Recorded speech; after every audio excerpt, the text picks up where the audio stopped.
আজ যদি কোনো কুলাঙ্গার বলে যেখান থেকে আলেম তৈরি হয় সেই উলামায়ে কেরাম, সেই উলামাদের মার্কাজ কওমি মাদ্রাসাগুলোকে যদি কেউ বীজ বৃক্ষ বলে, পরিষ্কার বলতে চাই, কওমি মাদ্রাসা আলেম তৈরি করার কারখানাগুলো, আলেম তৈরি করার কারখানাগুলো বীজ বৃক্ষ নয়, এগুলো হযরত হাফিজ জি হুজুরের বট বৃক্ষ, শান্তির ছায়া। এই বট বৃক্ষের বটের মাধ্যমে আল্লাহর জমিন থেকে নাস্তিকবাদ, কাদিয়ানি ফিতনার শেকড় উপড়ে ফেলা হবে ইনশাআল্লাহ।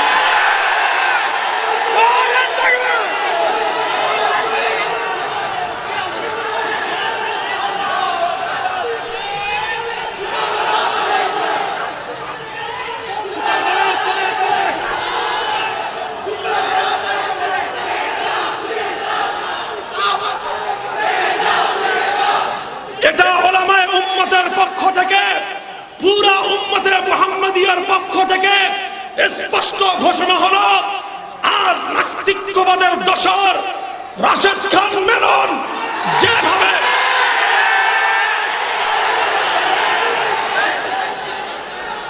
নাস্তিকবাদের দোসর রাশেদ খান মেনন নৌকার খয়রাত নিয়ে এমপি হয়ে, খয়রাতি এমপি 16 কোটি মুসলমানের আস্থার জায়গাটা জাতীয় সংসদে দাঁড়িয়ে এদেশের মাটি ও মানুষ এবং স্বাধীনতার অতন্দ্র প্রহরী কওমি মাদ্রাসার বিরুদ্ধে কথা বলে শরীয়তে মুহাম্মাদিয়ার প্রেম এবং ভালোবাসার যাদের হৃদয়ে আছে 16 কোটি ইমানদারদের হৃদয়ে আগুন ধরিয়ে দিয়েছে।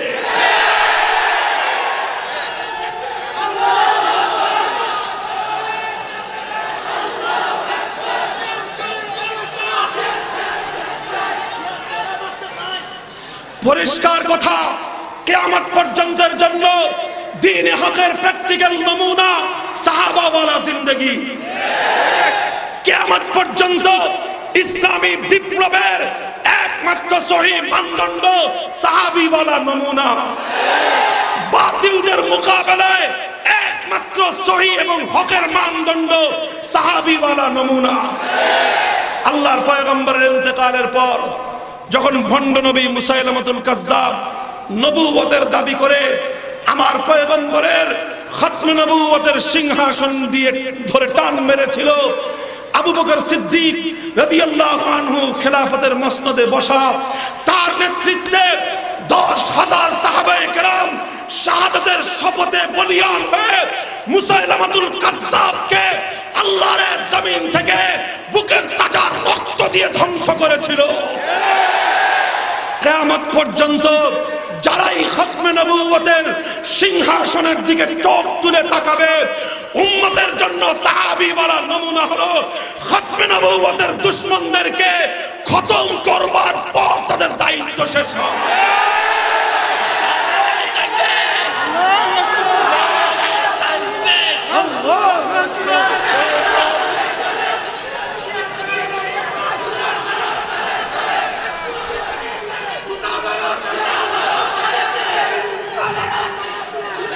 কথাটা বলতে চাই, আজ আল্লাহ নবীর খতমে নবুয়তের সিংহাসনকে টান মেরে যেই কুখ্যাত ঘৃণিত ভণ্ড নবীর দাবিদার গোলাম আহমদ কাদিয়ানী এবং তার অনুসারীরা ধর্মপ্রাণ মুসলমানদের ঈমান নিয়ে ছিনিমিনি খেলছে, ওরা উত্তর জনপদের পঞ্চগড়ে এই জালিয়াতি এবং ঈমান ধ্বংস করবার ষড়যন্ত্রের জাল এবং ফাঁদ পাতার চেষ্টা করেছিল।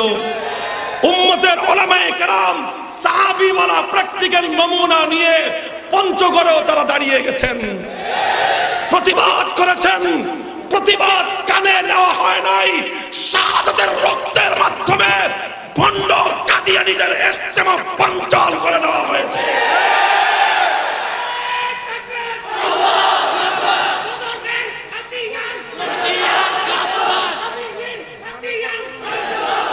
আমরা পরিষ্কার কথাটা বলতে চাই, দয়া করে আমার কথাকে কেউ রাজনৈতিক কালার দেওয়ার চেষ্টা করবেন না।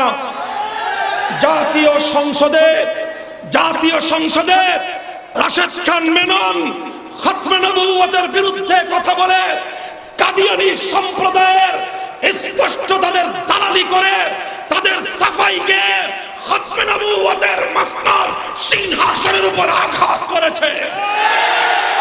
গোটা বাংলাদেশ কলঙ্কিত এবং অভিশপ্ত হয়েছে। আমরা এই দেশকে, এই জাতিকে কলঙ্ক এবং অভিশাপের হাত থেকে বাঁচাতে চাই।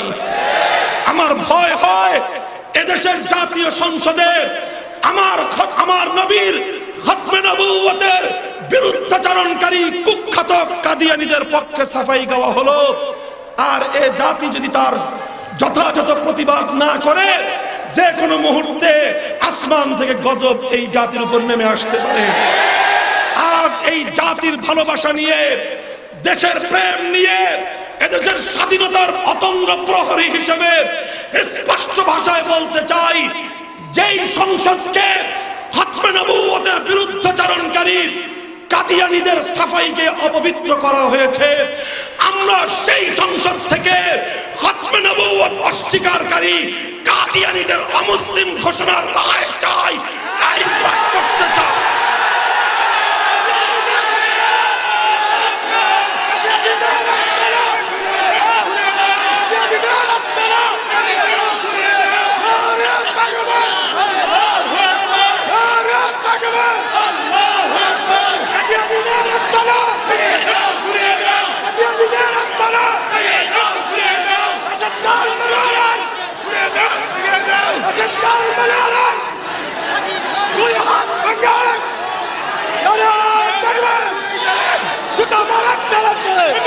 আজ রাশেদ খান মেনন সাহেবের এই বক্তব্যের প্রতিবাদ এটা রাজনীতির অংশ নয়, এটা আমার দেশ প্রেমের অংশ। রাশেদ খান মেননের এই কুখ্যাত বক্তব্যের প্রতিবাদ এটা রাজনৈতিক বক্তব্য নয়, এটা আমার ঈমানি দায়িত্ব। আমরা পরিষ্কার ভাষায় বলতে চাই, বসেন, কথা বুঝেন, বসেন সবাই। পরিষ্কার আমাদের কথা, স্পষ্ট আমাদের বক্তব্য। রাশেদ খান মেনন, তারপরে মুরগিচোরা শাহরিয়ার কবির, সুপ্রিম কোর্টের বিচারপতি মানিক সাহেব কাদিয়ানীদের পক্ষ নিয়ে মাঠে নেমেছে। এদেশের 16 কোটি মানুষ যারা আখেরি পয়গম্বরকে আখেরি পয়গম্বর হিসেবে, খাতেমুন নবিয়্যিন হিসেবে যারা বিশ্বাস করেন, তাদের ঈমানি দায়িত্ব হলো এই তিনজনকে বাংলার যে কোনো জায়গায় পাওয়া যাবে, সঙ্গে সঙ্গে জুতা খুলে পিটাইতে হবে।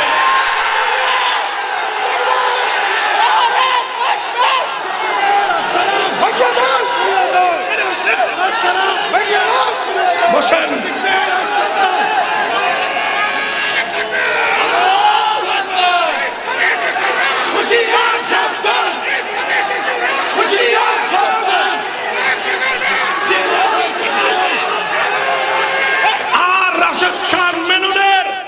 নির্লজ্জ পক্ষ নিতে গিয়ে জনাব নাসিম সাহেব যেই ধৃষ্টতা দেখিয়েছেন, আমরা বিশ্বাস করতে চাই এটা তার দলীয় বক্তব্য নয়, এটা তার ব্যক্তিগত কুলাঙ্গার মার্কা বক্তব্য। আর যদি এটা তার দলীয় বক্তব্য হয়, তাহলে আমি ঘোষণা করতে চাই, যদি আল্লামা আহমদ শফী খতমে নবুয়তের ইজ্জতের হেফাজতের জন্য, পয়গম্বরের ইজ্জতের হেফাজতের জন্য আমাদেরকে ডাক দেন, আগামী 5ই মে আমরা আবার শাপলা চত্বরে যাব।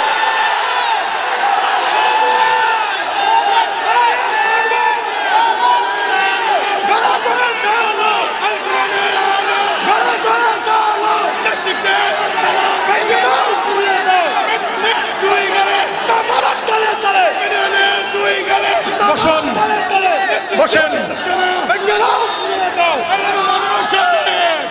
আমাদের কথা শুধু আবেগী কথা নয়, আমার বক্তব্য শুধু প্রতিবাদী বক্তব্য নয়। আমি দীর্ঘ আলোচনার মাধ্যমে মৌলিক যে কথা আপনাদেরকে বোঝানোর চেষ্টা করেছি, শরীয়তে মুহাম্মাদিয়া, আল্লাহ পাকের আখেরি পয়গম্বরের আনিত দ্বীন মুহাম্মাদি ইসলাম কিয়ামত পর্যন্ত থাকবে কি থাকবে না। যদি দ্বীন সহিভাবে কিয়ামত পর্যন্ত থাকতে হয়, একদিকে আল্লাহর কোরআন এবং নবীর সুন্নাহ টিকে থাকবে, আরেক একদিকে সাহাবী বলা প্র্যাকটিক্যাল নমুনার জিন্দা ধারক হক্কানি উলামায়ে কেরামের সিলসিলা কিয়ামত পর্যন্ত কায়েম থাকবে। সুতরাং আমরা গোটা জাতি, গোটা উম্মতে মুহাম্মাদিয়া কোরআন সুন্নাহকে যেভাবে ধারণ করে রাখবো, তেমনি ভাবে উলামায়ে কেরামের দিকেও আমরা সতর্ক দৃষ্টি রাখবো এবং তাদের নেতৃত্বের প্রতি আমরা আস্থা রাখবো। রাজি আছেন তো ইনশাআল্লাহ?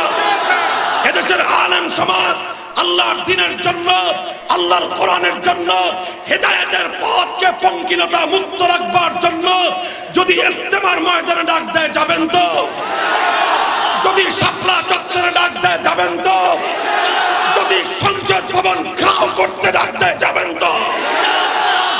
উলামায়ে কেরাম যেখানে আমরা আছি, কাজেই আলেম সমাজের গায়ে যারা আলেমদেরকে যারা কলঙ্কিত করতে চাও, পয়গাম নিয়ে নাও।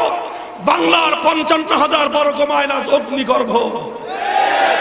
কথা ঠিক না বেঠিক? এটা ঈমানের প্রশ্ন। ইনশাআল্লাহ সুম্মা ইনশাআল্লাহ আল্লাহর দ্বীন শরীয়তে মুহাম্মাদিয়া কিয়ামত পর্যন্ত হেফাজতে থাকবে।